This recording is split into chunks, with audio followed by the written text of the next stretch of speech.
Bonjour et bienvenue dans Regard sur l'actualité. Bonjour Patrick Le Yarrick. Bonjour. Alors, on commence avec l'actualité politique de la semaine. Lundi, Emmanuel Macron a nommé Édouard Philippe Premier ministre. Cet homme de droite a constitué un gouvernement qui respecte quelques équilibres de façade, mais dans lequel les ministères de l'économie, du budget et du travail sont confiés à des libéraux.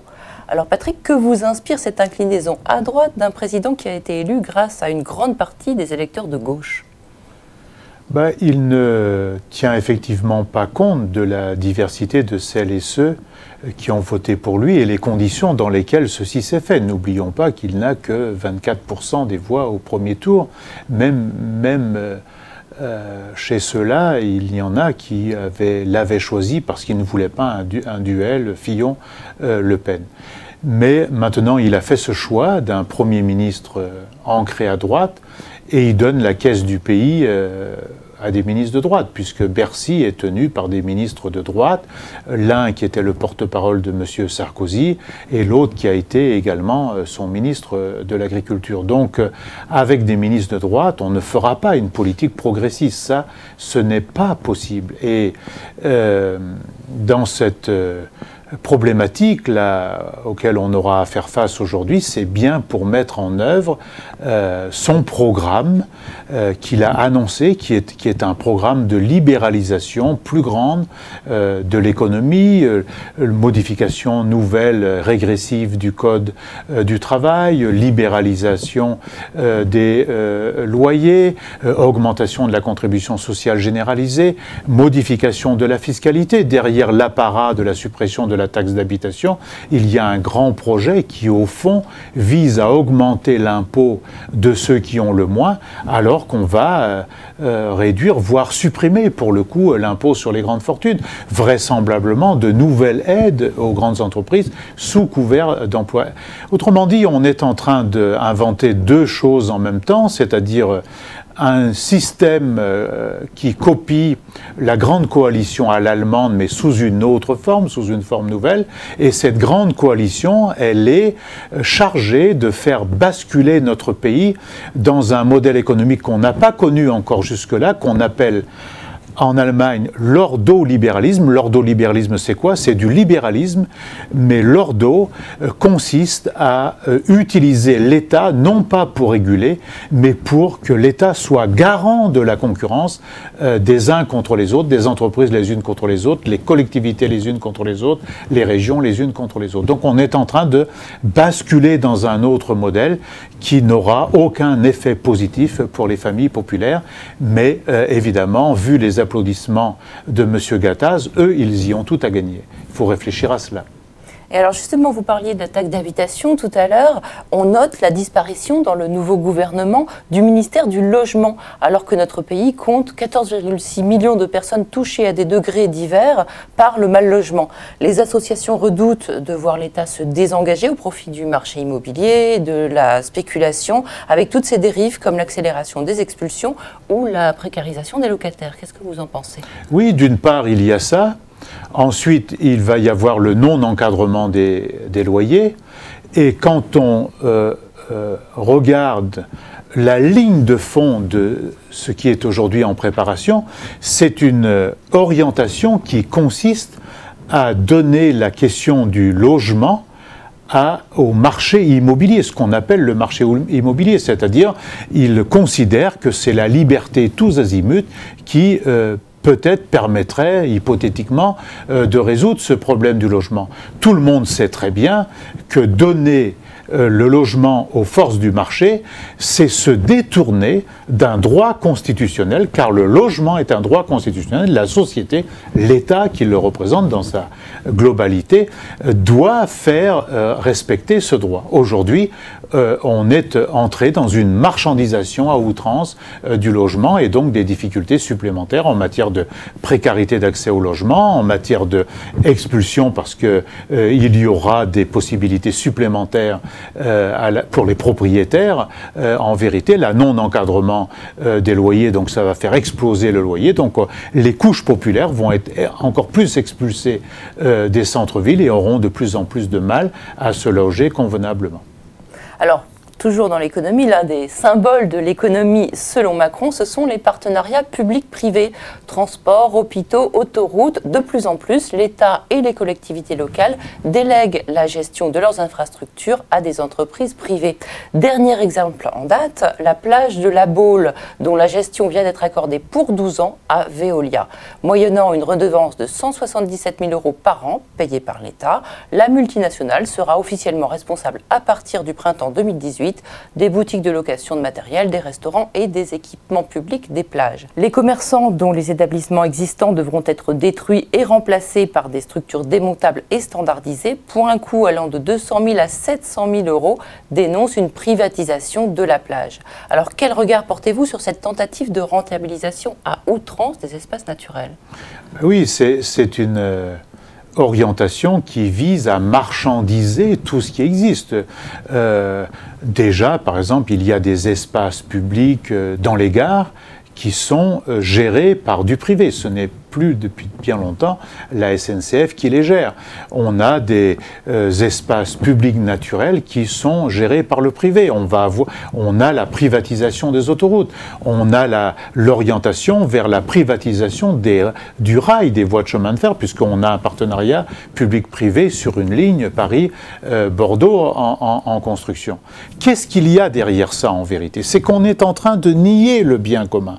On est en train de nier que des espaces naturels, des voies navigables, des voies de transport, des places publiques, des espaces deviennent la propriété d'une minorité pour être rentabilisés en permanence. Et dans le partenariat public-privé, en apparence ça peut être sympathique, la vérité c'est qu'au lieu que le commun, la collectivité, paye une infrastructure qui sera elle-même rémunérée par l'impôt local ou national, par des péréquations parfois, et par le service, comme nous payons comme acheteurs, comme consommateurs, comme on dit.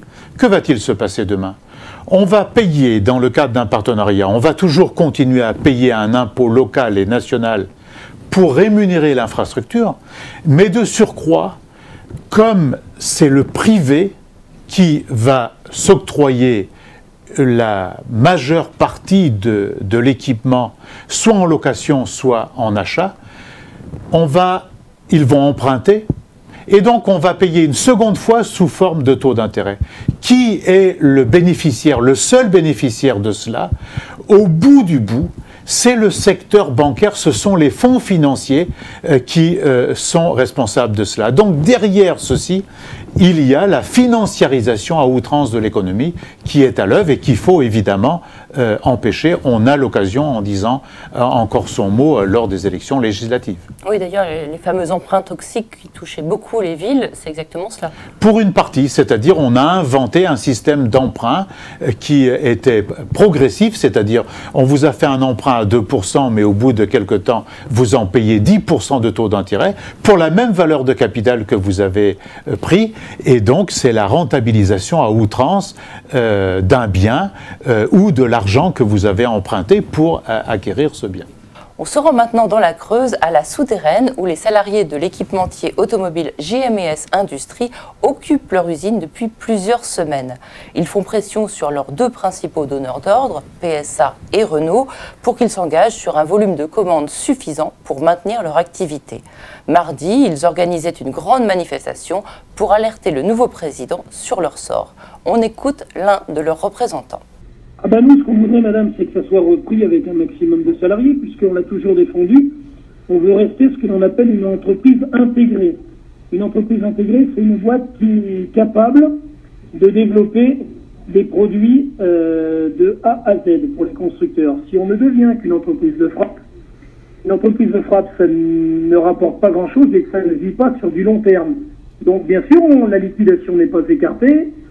Pour nous, c'est quelque chose que l'on met pas de côté, mais on se bat et on serre les coudes et on fait pression partout pour qu'il y ait une continuité de la poursuite d'observation.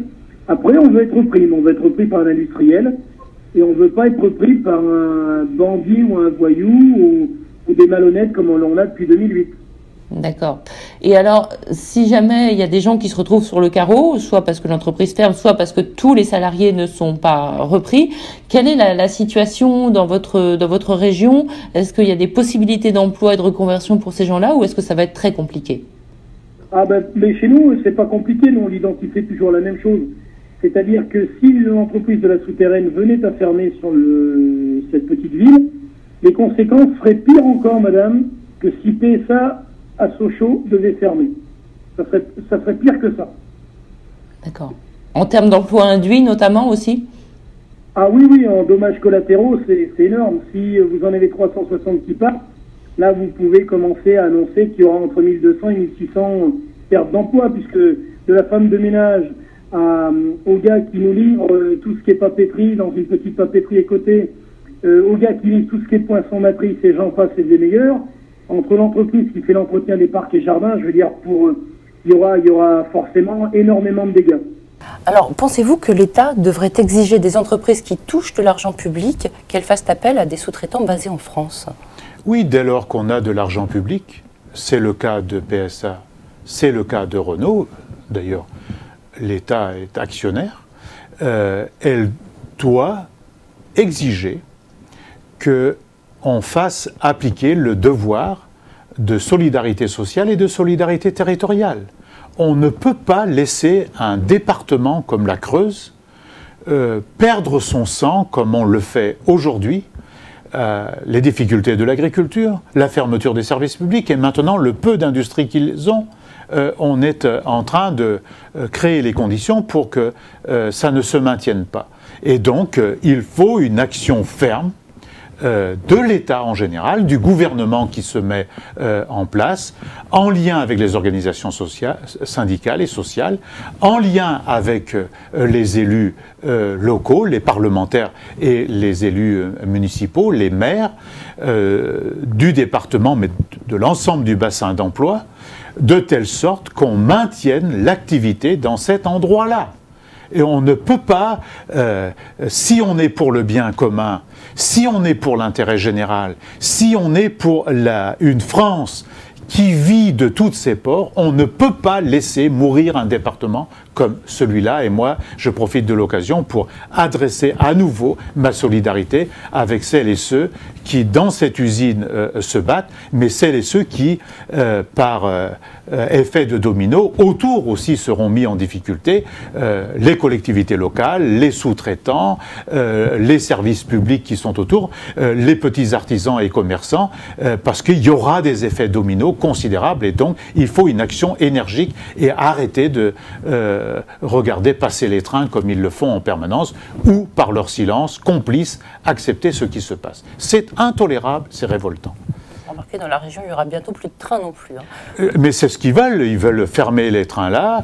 C'est déjà le cas dans d'autres départements autour, en Lozère, dans d'autres départements en Auvergne et dans le Limousin. On ne peut pas laisser faire ça. La France, ce n'est pas que quelques grandes villes. La France, c'est un grand pays avec un territoire étendu qui est capable de produire des richesses, capable de créer des choses nouvelles avec des paysages, avec une multitude de fonctions qu'on peut faire. Et les gens ne demandent que ça. Les gens ne demandent qu'à valoriser les lieux où ils habitent, les lieux où ils veulent, où ils pourraient travailler. On ne peut pas laisser faire ça. Alors parlons maintenant de l'Union européenne. Lundi, pour sa première visite à l'étranger, le nouveau président français avait choisi l'Allemagne. Emmanuel Macron et la chancelière Angela Merkel ont parlé de refonder l'Union européenne en incluant la possibilité de changer les traités. Alors à votre avis, qu'entendent-ils par là ? Bon, on ne sait pas exactement ce qu'ils veulent dire parce que ce mot « refonder les traités », c'est un mot que nous avons, nous, mis les premiers dans le débat. Mais nous, ce que nous entendons par refondation, c'est une refondation démocratique et une refondation progressiste. Il faut aujourd'hui créer les conditions pour que les peuples soient co-constructeurs d'un projet européen, d'une autre construction européenne. Donc, il y a la question démocratique. Et il y a l'autre question qui est celle d'une Europe qui soit solidaire, qui organise la solidarité entre les individus, entre les pays, entre les régions, entre les entreprises, et non pas la concurrence de jungle qu'on connaît aujourd'hui, comme on est en train de le vivre, par exemple, à Whirlpool en ce moment. Et donc la question de l'Europe sociale est une grande question à porter. Si c'est ça le débat, évidemment, ça peut avoir des aspects positifs, mais je crains que ce ne soit pas ça, parce que Mme Merkel a demandé à M. Macron, au cours de cet entretien, on peut discuter, mais avant de discuter, vous allez faire deux choses. Vous allez faire ce que vous avez dit en matière de droit du travail, c'est-à-dire vous allez porter de nouveaux coups de poignard contre votre code du travail. Et la seconde chose qu'elle a demandé, mettez votre pays aux normes des traités. C'est-à-dire, vous baissez encore l'endettement, vous baissez les crédits publics qui sont utiles. Et donc, je crains que s'engager dans un débat à leur façon sur la modification des traités, ça peut nous causer de terribles déboires. J'ajoute que cette question de la construction européenne aujourd'hui, d'une reconstruction de la construction européenne, une remise à plat totale, elle est posée. Parce que les crises, elles sont multiformes. On dit il y a une crise avec la sortie de la Grande-Bretagne, c'est vrai. Mais il y a une fracture nord-sud terrible. À nouveau, on vient d'imposer à la Grèce cette nuit un nouveau plan d'austérité qui est terrible pour les populations. Il y a donc cette fracture nord-sud. Mais il y a une fracture avec les pays des Balkans.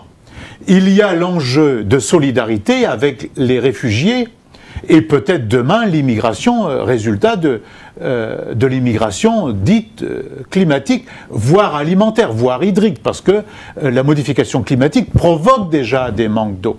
Et donc, le débat sur un autre projet européen, c'est un débat qui doit être mis au très fond de la société, entre les mains de chacune et de chacun, de telle sorte qu'on essaye de redéfinir un projet européen qui soit solidaire et non pas le projet de la concurrence, de tous contre tous ou de toutes contre toutes, comme c'est le cas aujourd'hui. Donc ce chantier-là doit être remis sur les fonds baptismaux, mais pas en cassant le code du travail. C'est le contraire qu'il faut faire. Il faut choisir, il faut trouver les voies d'une harmonisation sociale vers le haut en matière de droit du travail et non pas non plus en matière de réduction des crédits publics. C'est le contraire. Il faut injecter beaucoup d'argent aujourd'hui dans les services publics, dans la transition numérique et dans la transition environnementale qui serait elle-même créatrice d'emplois. Si on ne va pas dans ce sens-là, on aura de nouveaux déboires, on aura des aggravations de la situation que nous connaissons aujourd'hui. Donc, ce débat-là, moi je préconise que ce débat-là soit entre les mains de chacune et de chacun. Après les traités institutionnels dont on vient de parler, parlons maintenant des traités commerciaux. Cette fois, c'est une bonne nouvelle. Les accords commerciaux comme le CETA ou le traité transatlantique, ceux qui prévoient un règlement des différends par une cour d'arbitrage de droit privé, devront désormais être validés par les parlements des États membres. Alors, est-ce que vous considérez, Patrick, que cette décision qui renforce le pouvoir de contrôle des députés nationaux est une réelle avancée démocratique ? La Cour de justice européenne vient de produire un acte extrêmement important qui est trop sous-estimé. Que s'est-il passé? Pour faire accepter le traité avec les États-Unis et le traité avec le Canada, l'ancien commissaire européen au commerce, M. Karel de Gucht, avait choisi de s'auto-saisir d'un traité considéré comme mineur, c'est-à-dire le traité de libre-échange avec Singapour, pour obtenir une jurisprudence selon laquelle les États et les parlements nationaux n'avaient pas à s'occuper des traités de libre-échange que signait l'Union européenne. Parce que dans le traité de Lisbonne, il est dit que le commerce entre l'Union européenne et d'autres pays, des pays tiers ou des blocs de pays, est une compétence européenne et non plus une compétence nationale. Seulement, la Cour de justice européenne vient de nous donner raison puisqu'elle dit « mais le traité avec Singapour n'est pas qu'un traité commercial, puisque vous traitez aussi sous couvert de commerce ou dans ce texte des normes environnementales, des normes sanitaires, des normes sociales. Autrement dit, vous traitez de l'ensemble des politiques et vous obligerez donc les États à modifier leur réglementation ou à accepter une réglementation qui viendra de l'extérieur. Et donc, que la Cour de justice ait dit ça est extrêmement important. D'autre part, elle met d'énormes réserves sur le fait qu'il y a un tribunal arbitral privé, c'est-à-dire ce fameux tribunal international fait avec une cour qui ne soit pas des magistrats issus de l'autorité publique ou des peuples, mais qui sont des magistrats bien souvent désignés par les sociétés nationales. D'ailleurs, les mêmes sont à la fois magistrats et avocats. Il dit, mais ça, vous ne pouvez pas faire cela. Parce que vous allez créer des jurisprudences tous azimuts et donc vous allez imposer de facto un droit aux États, un droit à des parlements nationaux qui n'auront donc plus de souveraineté politique, voire de souveraineté populaire. Et donc, désormais, le texte qui avait été signé avec la Belgique pour conduire la Belgique à signer le CETA doit rentrer en œuvre, en acte, parce que dans ce texte-là, il a été dit que l'État belge allait consulter la Cour européenne de justice pour vérifier la conformité entre le traité avec le Canada et leur propre législation, les législations nationales, mais surtout la législation européenne. Ce qu'on nous a refusé, ce qu'une majorité de droite nous a refusé il y a quelques semaines au Parlement européen. Et donc le combat autour de ce texte, il doit maintenant reprendre de la vigueur et le président de la République et son gouvernement doivent tenir compte de cela. Ils ne peuvent pas passer outre de cela et donc il faut aujourd'hui, dans l'Assemblée nationale qui sera élue demain, il faut bien veiller aux députés qu'on va élire parce que si on élit des députés de droite et des députés du président de la République, qui semblent être les mêmes désormais, si je comprends bien, eh bien, on va tenter de faire le coup de force sur un sujet, je rappelle, qui concerne nos vies quotidiennes. S'il n'y avait qu'une raison pour aller voter le 11 juin pour des gens qui ne sont pas le parti de M. Édouard Philippe et du parti du président de la République, eh bien c'est celle-là, parce que ça aggraverait considérablement notre vie quotidienne. Quand je dis notre vie quotidienne, c'est ce que nous mangeons, c'est ce que nous importons, c'est le droit du travail, etc. Donc ça vaut le coup de dire son mot le 11 juin, mais il ne faut pas dire son mot pour les encourager eux, parce que ça nous créera beaucoup de déboires. Alors, on termine avec notre page culture. Elle est consacrée au festival Aubercaille, dont la 11e édition se tient jusqu'au 20 mai à l'embarcadère d'Aubervilliers. Sa programmation éclectique fait place aux jeunes talents, mais aussi à des figures confirmées, comme Sappho, qui donnait un très beau concert jeudi soir. Alors Patrick, je crois que vous connaissez bien ce festival qui fait une place d'honneur à la chanson dans un département populaire où les cultures sont mêlées. Est-ce que vous y êtes déjà allé et qu'en pensez-vous ? Malheureusement, je n'ai pas pu aller voir Sappho hier soir parce que j'ai terminé trop tard une réunion du conseil municipal à Aubervilliers. Mais il faut le féliciter et remercier toute l'équipe autour de Thomas Pitiot qui organise maintenant chaque année ce festival dont l'Humanité et d'autres, mais particulièrement l'Humanité, est partenaire. Nous sommes fiers de ce festival parce que c'est une diversité dans les musiques.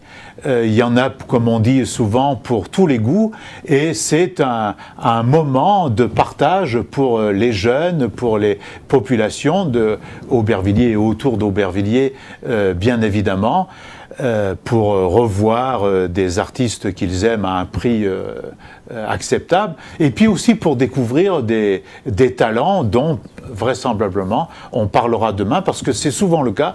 Il y a souvent en affiche à Aubercaille des gens dont on parle quelques années après, donc ça vaut le coup dès maintenant d'aller les rencontrer. Pour dire j'y étais. Merci Patrick Le Yarrick. Merci beaucoup. On se retrouve très bientôt pour un nouveau numéro de Regard sur l'actualité.